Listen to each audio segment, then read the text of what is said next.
What am I doing with my life? I can't be the only person who's asked himself this question. I'm 2 years deep into trying to still figure it out, but I used to think I knew exactly what I was doing and where I was going until things changed, and this little thing called life, along with everything I thought I knew it was, unraveled right in front of me. Can you get me my hoodie? And since then, I've been navigating what I like to call the midlife crisis.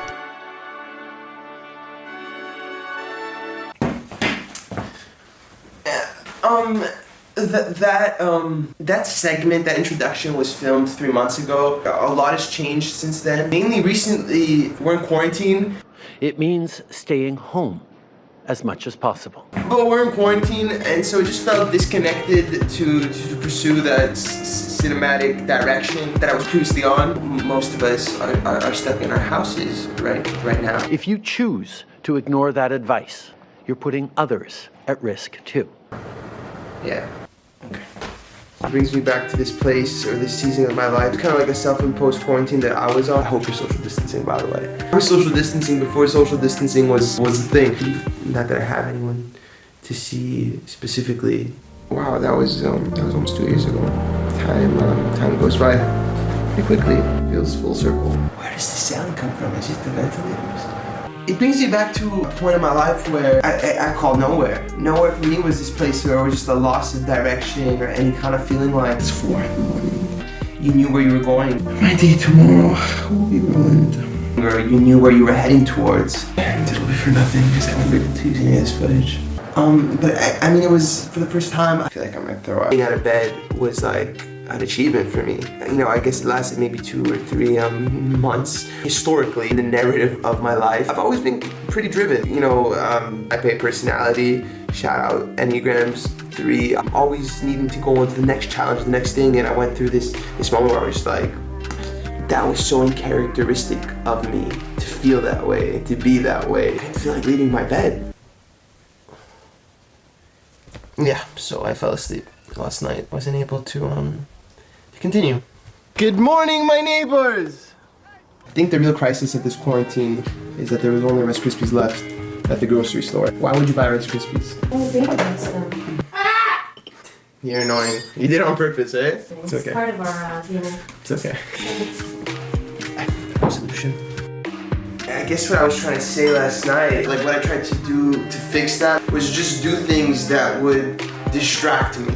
You know, sometimes that looked like scrolling endlessly through social media. I'm useless at every video game except FIFA. Or other times just binge watching shows, and then I saw an interesting correlation between depression and binge watching television, and how like there's a relationship between the two. I didn't want to feel like I was nowhere anymore. I finally went to therapy, got a job, and started working on some side projects.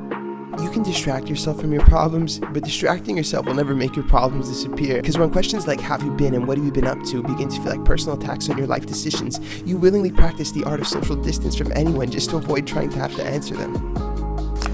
So I'm actually just picking up some. We'll take the traditional ones too. This looks more than 12. It's 12. Thank you guys. Love you. Have a great day. At this point, you know, I'm completely out of routine, I'm jobless, and I have no structure whatsoever. And so at the time it was perfect because that's exactly what I needed. Wow, I even got that best of that best. I know. Oh my god. This guy is not banking material. Imagine going to do a deposit and seeing that guy. Look at that hair. Look at that hair. Maybe it goes in the savings account. The only reason why I ended up working at the bank was just because it was what was safe, it was what was predictable, it was what was known, what was pragmatic. Even though it lasted 6 months, it was long enough for me to understand that continuing to work there would have been counterintuitive to who I feel like I've been created to be. It really taught me like, hey, this is not who you are. Looking back at these last 2 years, I thought it was just my midlife crisis, but the whole notion of the midlife crisis is just an illusion, because tomorrow isn't owed to us, tomorrow isn't guaranteed. We don't know how long we have on this planet. So the question isn't what am I doing with my life, it's what am I not seeing that God is doing, even when I feel lost. What I realize is that you don't need to know everything about what's next. You just need to remember that there is a next and that there is a future. And sometimes disappointments and hurts make you feel quarantined to a moment, forgetting life is just one long movie, filled with beginnings and ends, highs and lows, from nowhere to anywhere, and from anywhere, eventually, to somewhere. I'll send it again because I don't see it here. I said I love the John Luna with the G. I love the comment. I love the color. I love your look. I love the sound. Everything sounds very, very nice, man. I still didn't get the... And this is what I like to think is called somewhere.